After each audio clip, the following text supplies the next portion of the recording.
Jesus speaks about it in Luke 21:24, that there's going to be a time period where the Gentiles take over, and at the end times, the Hebrew Israelites are going to wake up, they're going to come to themselves, they're going to remember who they are, and they're going to start coming back to Yah and his commands, and when they do, that is when the second Exodus takes place. I just wanted to leave my testimony for you as a Gentile believer in Yeshua HaMashiach, that I came to the understanding that the descendants of the transatlantic slave trade and probably some indigenous African Americans here that were here beforehand, I think might be some of the lost tribes of Israel who were here when Columbus got here, that understand that you guys are the true Hebrew Israelites of the Bible, that people around the world understand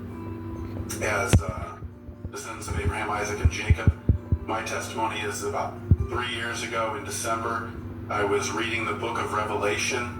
As you know, it's the only book in the Bible that promises a blessing to those who read it, and it turned out to be true for me. I was in chapter 4 and verse 3, and he that sat on the throne was to look like a jasper and sardine stone, and there was a rainbow around the throne in the sight like unto an emerald. When I saw jasper and sardine stone, I looked those stones up, and the color of them was basically like a black man's skin.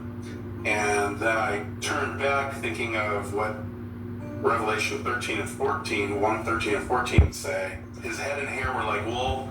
Of course, we know what African Americans' hair is like. It's like wool. White as snow. His eyes were as a flame of fire, and his feet were like unto fine brass, as if it had been burned in a furnace. And so obviously we know what color that is. So that's when I realized that Jesus Christ was a black man, but I didn't put 2 and 2 together about his descendants of Abraham, Isaac, and Jacob, who the entire Old Testament and the New Testament, and Jesus speaks about it in Luke 21:24, that there's going to be a time period where the Gentiles take over, and at the end times, the Hebrew Israelites are going to wake up, they're going to come to themselves, they're going to remember who they are, and they're going to start coming back to Yah and his commands, and when they do, that is when the second Exodus takes place, and Jesus' return happens. So it was a big, so I accepted that Jesus was black based on the Bible itself.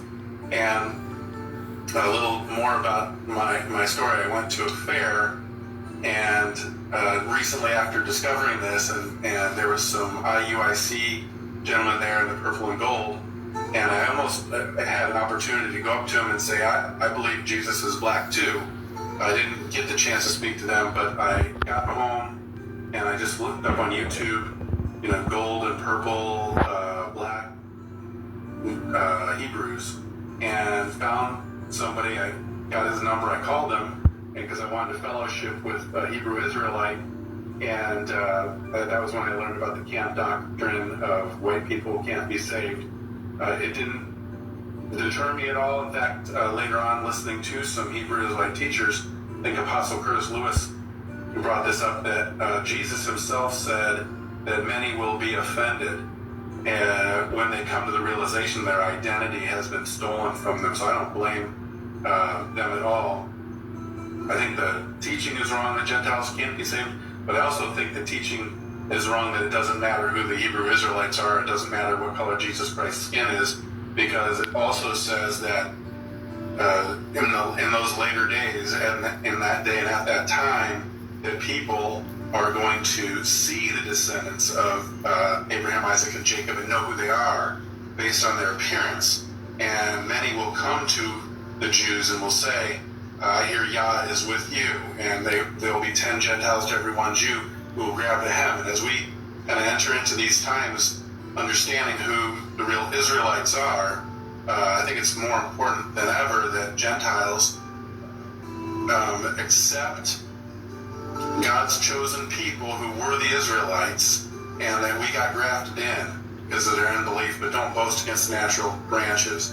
I just think it's so important to take the Bible, the Word of God, seriously, and in most cases, just believe what it says. It always tells you if it's speaking in a parable or an allegory, but when it speaks outrightly and directly, I would just suggest that my fellow Gentiles take heed to what it says, and we can talk about this more when we talk in your podcast. But I've gained a lot from learning from born again Hebrew Israelites like Apostle Curtis, like yourself, like other YouTube channels. The Gates of Huldah would be one of them. Benayah Israel. We Woke Now with Pastor Kelly. There's just a lot of great Bible teachers who teach the Bible in context that I don't think most of the Gentile churches are getting nowadays. The 501c3s that are real maybe programmatic in their teaching style, where they'll just teach on a couple of verses and